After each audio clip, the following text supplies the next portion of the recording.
All right, here we have our very first guest here on the Fifth Quarter Podcast, and it's a big one. Jake Spavital, head coach of the Texas State Bobcats, is joining us here. Coach, how you feeling today? It's a little warm. Feeling good, yeah, a little warm, but that building is actually pretty cold, so it actually feels good to be outside. And I guess it's an honor to be one of your first guests on your Fifth Quarter Podcast. So I'm kind of fired up to do this with you. Hey, you are the first. I mean, this is episode 3, and you are. We'll get more guests going on, but we're starting off with a bang here for sure. The bar has been set pretty high. I will Just let me know the next guest, right? And I'll make the judgment from there. Right? Oh, I'm sure they won't be bigger than you. I promise. Well, you never know. We'll see. Right off the bat, we got to talk about that A&M game. We just got done out of the press conference talking about it, and we were talking a lot about quarterbacks and their confidence level and everything. You went into it a little bit, but what happened with those turnovers in that game? I thought the quarterbacks came out and they were a little nervous. It was a pretty big venue to be a part of, and I thought you can't really point the finger on a lot of things, but if you kind of summed it all up, I thought there was some miscommunication with the receiver play, especially on Vitt's first one. The second and the third one, which would be Vitt's second interception and Gresh's third interception, we're kind of guessing that this was going to be the correct coverage and that was going to be the route that was open, and not really going through your progressions and kind of just jumping the gun a little bit and got picked there. And then the fourth pick was a timing issue with the quarterback where he held on the ball too long and tried to throw a receiver that was about 60 yards down the field, which, there's not very many quarterbacks in the game that got arm strength like that. So, all of these are fixable things, which is a positive thing where, as a coach, you don't want to see us replicate those moving forward. So we got back to work on Friday. We coached them up, and hopefully we don't see those issues again. How do you fix those issues? You say they're fixable situations. What do you do? What do you get in there and tinker a little bit? Yeah, the first and the fourth pick one. The fourth one is the timing issue. You got to get the ball out of your hand quicker. You got to understand that the game it has to be sped up, especially versus good opponents, and you got to be able to expose them. And if you can't throw it that far, you got to get on to your next progressions. The first one was communication. You got to make sure that we're communicating clearly across the board and everybody's on the same page. Everybody's running the right routes and trusting the play call. And that's something that is very simple, and the kids see it and they take ownership in it. The thing I like about this group, they're not pointing the finger at anybody. Even the offensive linemen they're kind of chiming in, going, we got to protect a little bit better and make it a cleaner pocket for these quarterbacks. So I do like that, where it's not a finger pointing culture, where they are taking ownership in the whole thing, and they all know that the interception is not just one person; it's really every single person that's affiliated with the play. So that's good. I mean, right off the bat, they don't get down on themselves on these bad plays. So I think that speaks a lot to the character of the team. Defensively, it looks strong. There were some times you had your back against the wall at the goal line. They got out of that situation. They eventually scored, but they stopped them twice there. Mm-hmm. Were you proud of some of that you saw from the defense? I was. I thought they were pretty stout. You talk about the 2 turnovers in the red zone. That game could have got out of hand pretty quickly if they scored on those. Especially, it had probably been 35-0 at the end of the first half, but we got that fumble that Frankie got, which I love seeing that. Belo ended up getting that interception, which was good to see. We can talk about his return skills later on how awful I think that is, but I thought that those kids played extremely hard. They're bought into what we're doing. At one point, you could look at them in the eyes and you could see how confident they were, that they believed that they're going to go out there and compete versus A&M. They're going to get the ball back for the offense. So very pleased with the effort and the energy and the confidence of the defensive side right now. Yeah, I was very pleased with how the defense came out and played, especially the front box. I mean, you look at the defense and those guys were just all over the field, But going back to what we were talking about earlier, we talked a little bit about the quarterbacks. Coach, what's some positives coming out of that room? Coming out of that game, this is their first game. Obviously, they're playing a good Texas A&M team. Everybody talks about the turnovers and the interceptions. So, what are some positives coming out from those 2 guys leading in the game too? Yeah, that is a good point too. When you are the quarterback, you get the highs and the lows of it all. Right. And the criticism is going to fall really on your shoulders when you don't perform the way that we want to perform. But a lot of positives out of that, like I'm saying, where at some moments that last drive, you see them moving the ball, you see them playing efficient football, getting it in play, making completions, and we actually ran the ball okay on some of that that last drive, which that's what you want to see. And as a coach, they struggled tremendously in that first half, especially running the football and where we were at. And we get to the second half, and the kids just started having some energy. They started making plays. Hutch White was making a lot of good plays out there, but that also builds the confidence of the quarterback. So again, there's a lot of good things that you can get out of it, because the first and foremost, they played with great effort and they didn't back down. They didn't quit, and we can fix the rest. And that goes back to just playing football and getting as many reps as possible. Right. Now, I talked to Keff about this before we started. Now, a big positive that I feel like I can see out of that first game was we have a very disciplined football team. I mean, we didn't have many penalties in the first game. I think it was one. Was it how many? We had three. We had three penalties, which and that was what normally that first game, that is a huge concern, because you watch a lot of college football over the weekend. There's a lot of teams where obviously we didn't get the outcome that we wanted, but you sit there and you look at like other teams and the struggling and the penalties that they had, where we know that we're playing hard, we're playing with effort, and we're playing discipline, and you can build off the rest of that. We had three penalties that come to the top of my head. We had a pass interference, which was questionable to me. You had a false start in the back of the end zone and delay a game on a punt play. So very fixable things, but relatively that's a clean game, and that shows the discipline of these kids, and that they're paying attention to the little things, because teams can ultimately lose when they have a lot of penalties and they aren't disciplined, like you're saying. Absolutely. Now, going a little bit to the special teams. We talk a little bit about the kicking game. Something that I noticed is we were kind of struggling punting the football. Kind of changing field positions at the punter position. Can you talk a little bit about that? Yeah. So we played Sheamus O Kelley, who's a true freshman who comes from Australia. He's got a unique style. It's a lot of roll punt stuff that's going to help with the protection of what we do.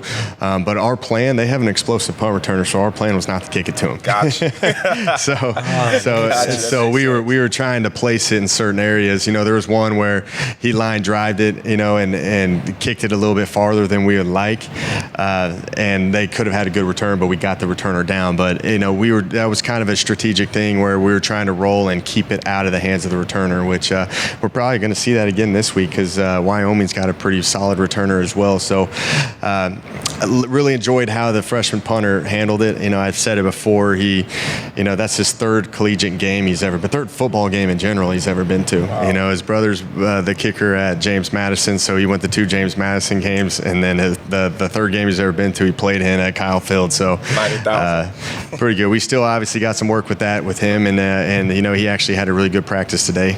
But he's a kid that you're going to see continue to get better throughout the course of the year and throughout his career. The name Sheamus O Kelley, is he Irish? Is there Irish? And we know he's Australian. He's as Australian as they get when you talk with him, but he's starting to teach me the Australian lingo and everything, which I think is fascinating to me. I did do one game in Australia when I was at Cal Berkeley. We did the week 0 game versus Hawaii in Sydney, Australia, and so I claim that I'm a part of his culture and everything now, which is just pretty fun. I really enjoy the kid. Just from being really here in the States for like a month, it's pretty cool to see the transformation he's already had with his team. What's some of the lingo he's taught you? Sheila is the one that talking about that.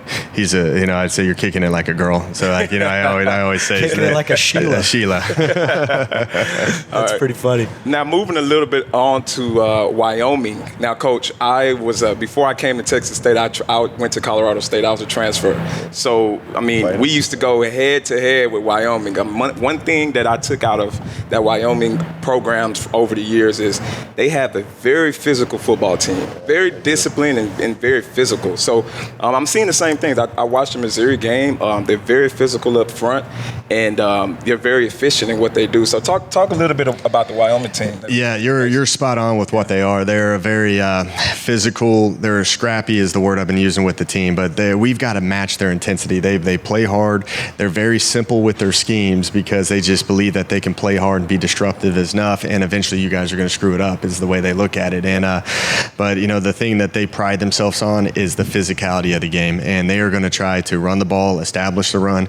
I'm sitting there looking at a third down cut up of this quarterback who's been in 4 games, and I think it was around like 65 drive or some odd plays that they've had on third down, and he threw it 4 times on third down. So it shows you that they think they're physical and they're just going to run straight down the hill at you, and it's going to be some smash mouth football. So that's kind of what we've been preaching to these kids, is that we've got to match the intensity and we've got to bring the physicality if we want to have success in this game. Impressive opponent they played too. Are you kind of hoping for a hangover from these guys after a big win? They're celebrating all week. You always hope for the hangover, right? Hey, quality win, and you talk, you listen to the press conferences, and I think they expected that to happen. I think they've got some confidence. They've got kind of an edge to them as a program where they believe that they expect to beat those type of opponents. So we know that we've got a tough challenge ahead, and I think it couldn't be, more fitting for us to play them in our home opener here on Weicker Field.